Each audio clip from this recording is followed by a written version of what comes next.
My name is Chokka. I've been in the squid fishery since 1985. I run a vessel called Jamie J, and I have shares in a number of other vessels in the squid industry.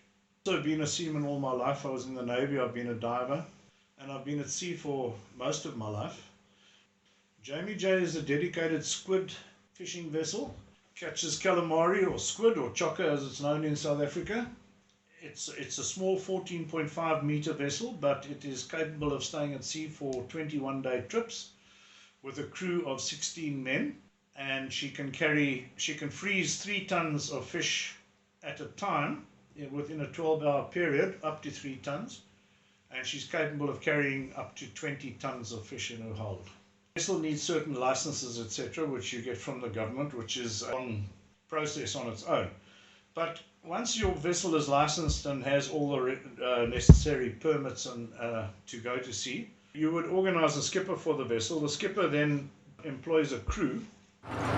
Name's Benny, and I am the skipper on the boat. What does that entail?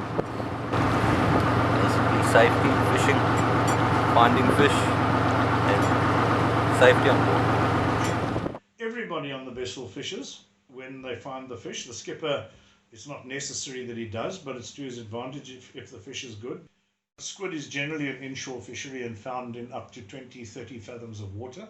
So it's very much a coastal fishery, the way it's done here in South Africa. Over the years, we've learned to look for the fishing grounds, the grounds that the fish would inhabit. They like a specific density of ground. On your echo sounding equipment, you can identify the right grounds by the density of the seabed.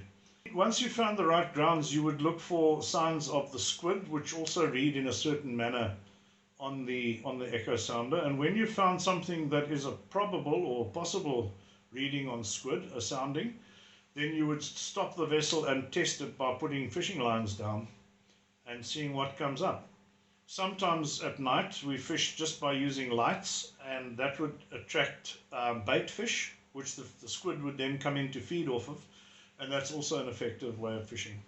For squid, we use the jig and line method in South Africa. It is possible to use machinery for certain species of squid, but for our Loligo vulgaris, the tentacles are not strong enough to use a machine, so ours is all caught by hand.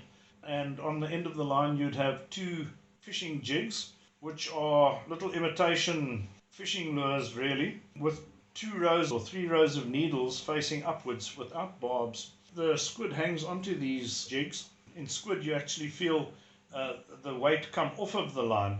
It's a particular skill, and some people never get it right. And once that weight comes off the line, then you haul. And if you keep a constant pull on your line, the squid is unable to get off of the needle, and you can bring him on board.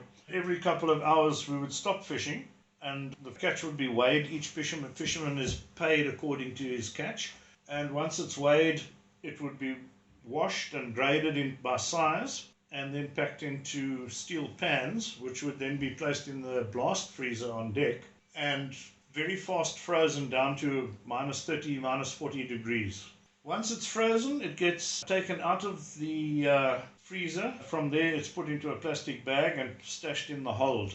From the hold, once the boat docks at the end of the 21 days, it's unloaded and taken to the factory and stashed in the 4 different sizes that you've packed it into, namely small, medium, large and extra large. The factory will then, at its leisure, sometimes they will reglaze it if they feel it's necessary, but in any event it will be packed into the company's box, which is branded. The fish that I'm catching at the moment, we're exporting under the I&J brand, mostly exported to Europe. The squid fishing industry is very labour intensive and also provides a lot of employment in this country. Over 3,000 people in the Eastern Cape. And if you take the knock-on effect to the number of families and actual people in those families that it's supporting, it's a huge industry. It's the second biggest fishery in South Africa, and it's the biggest employer of all fisheries in South Africa.